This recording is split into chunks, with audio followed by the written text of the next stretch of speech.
Le vendredi 3 janvier 2025 a permis une énième fois au syndicat national des agents de la Direction générale des transports terrestres, Sénat DGTT, d'être en vitrine lors d'une assemblée générale devant le présidium et la base, en présence de la presse nationale et internationale, ayant pour charpente dénonciation de la gestion des primes de rendement, conditions de travail difficiles et dysfonctionnement administratif suivi du non-respect des engagements par la tutelle. L'harmonisation des primes de rendement.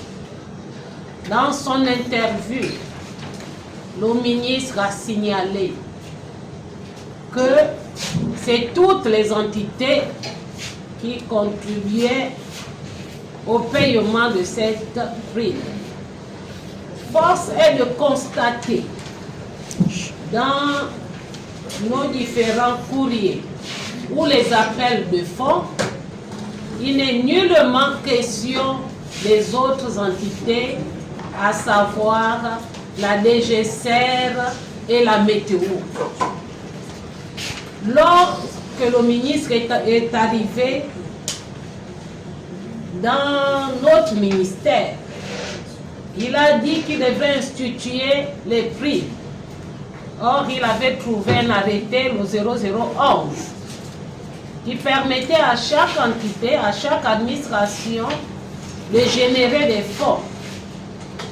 Et je l'avais si bien dit que, monsieur le ministre, au niveau du transport, il n'y a pas de direction pauvre.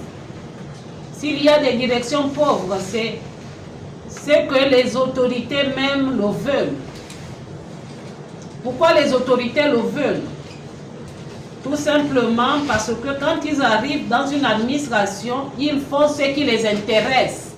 Et c'est ce que nous sommes en train de vivre en ce moment. Le ministre a dit que c'est toutes les administrations qui payent les prix. Laissez-moi vous dire, nous avons une régie de recettes, régie DGTT. Et c'est dans cette régie, depuis le premier, deuxième, troisième trimestre où les primes sont payées. On ne connaît pas la régie de la météo ou de la DGCR. Quand il arrive, il a estimé que l'arrêté qui était mis en place par ses prédécesseurs n'était pas la bonne. Il a estimé faire à son tour. Et selon les dispositions de l'arrêté 0032, articles 6 et 7, les comptes des régies prennent en charge les dépenses liées aux primes de rendement et au renforcement des capacités des services concernés.